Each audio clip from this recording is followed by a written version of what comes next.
left Desolation Sound about 5 hours ago, and we were in Squirrel Cove, and we are now running down Georgia Strait in pretty moderate winds. It was supposed to be blowing up to 25 knots today, but it's only blowing about 12 right now. So we have got the spinnaker up, and we're going towards Tribune Bay, and we're going to spend as long in Tribune Bay as we can until one of two things happens. The weekend arrives, it's Monday right now, so that's 4 nights, or south winds arrive. And there's no south winds in the forecast, but there are light winds forecast for later in the week. Sometimes those turn into south winds, so we'll see what happens. If all goes well, 4 nights in Tribune Bay, which is one of the nicest places on the planet. It's air show time again.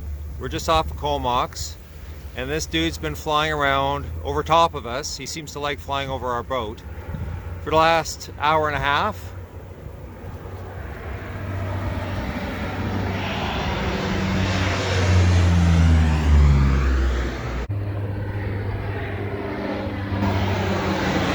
We had a wonderful sail down Georgia Strait all the way to the end of Hornby Island, and as per usual, we're now beating up into the Anchorage.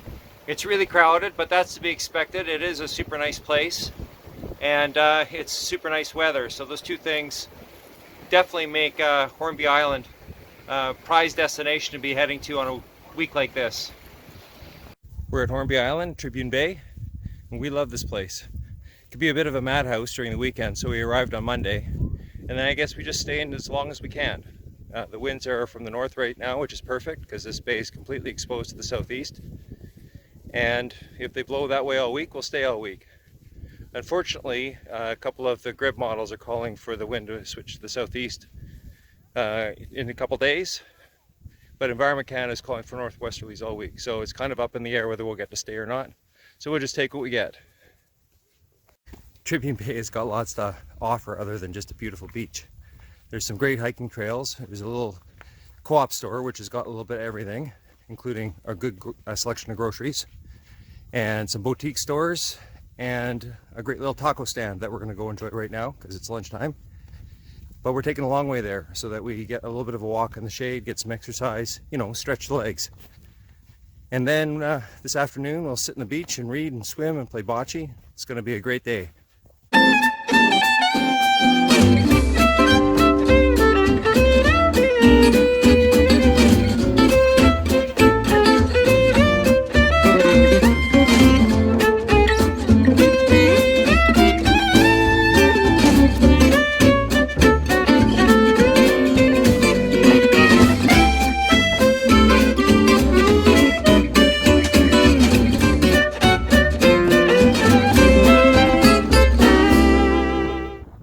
Summers have always been highly social for us.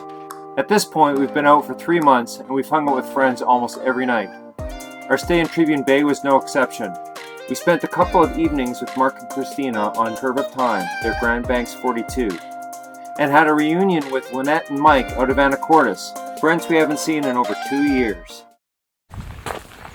It's day 3 at Tribune Bay, and it's been really hot, into the low 30s. In the afternoon, and it's supposed to do that again today, which means by dinner time it's 30 degrees down below in the boat. So we're going for our hike in the morning. It's about 10:15, and it's about a 10k hike out to the end of the point that defines the east side of the bay, and then back again.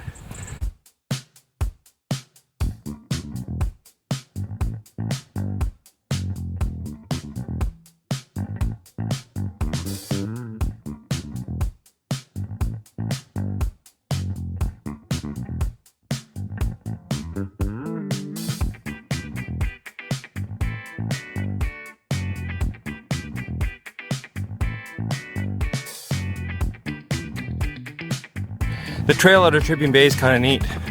This is all private property. It's actually part of probably a strata owned by a bunch of people called the High Salal Ranch. And they've put a right of way along the cliff edge, which we're walking along now. It's a long ways from the cliff edge here, but some places the trail's right on it. It's a couple hundred feet down to the water. And some of the houses up here are really, really nice.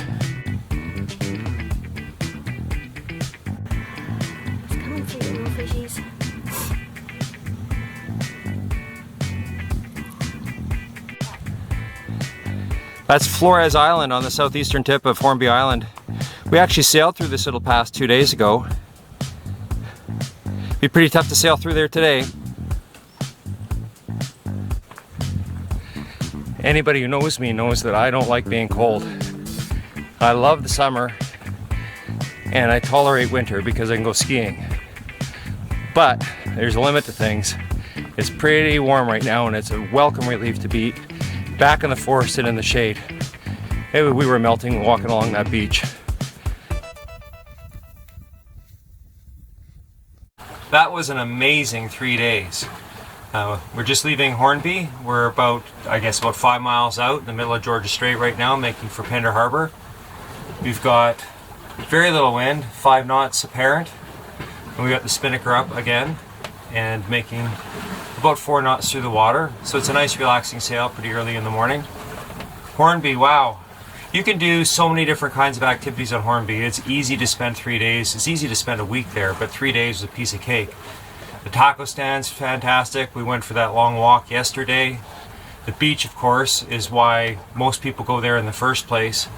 We didn't go mountain biking, but we did that last year. There's an extensive network of trails in there that are fantastic, and a mountain bike rental place right beside the taco stand with very reasonable rates. So yeah, there's a reason Hornby is a madhouse with people there, and it was a madhouse the last 4 nights. Parties on the beach, parties on the boats, but it's worth putting up with the madness because it's such a beautiful spot. Yeah, it's one of those places that as we go south, I'm going to say, wow, this is I'm going to be comparing beaches in Mexico to Hornby. I think that's going to happen for a while.